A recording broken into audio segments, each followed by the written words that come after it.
ఎంత సంపాదించినా నిలబడట్లేదంటే దానికి ఒక చిన్న పరిహారం చెప్తా. జాగ్రత్తగా శ్రద్ధగా పాటించడానికి ప్రయత్నం చేయండి. తప్పకుండా మీరు సంపాదించిన డబ్బులన్నీ మీకు యోగిస్తాయి.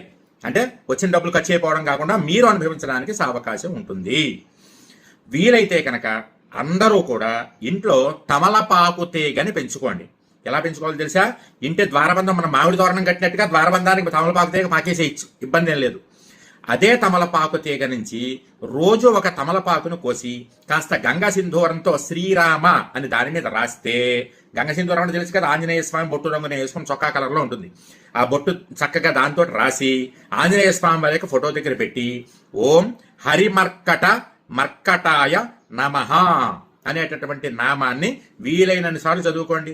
ఆంజనేయ స్వామి వారి యొక్క అనుగ్రహం వల్ల మీ దృష్టి దోషాలు, నరఘోష, నరపేడ లాంటివి తగ్గి మీరు సంపాదించిన డబ్బులు మీ ఇంట్లో నిలబడతాయి. ఇంట్లో రోగాలు తగ్గుతాయి, కష్టాలు తగ్గుతాయి.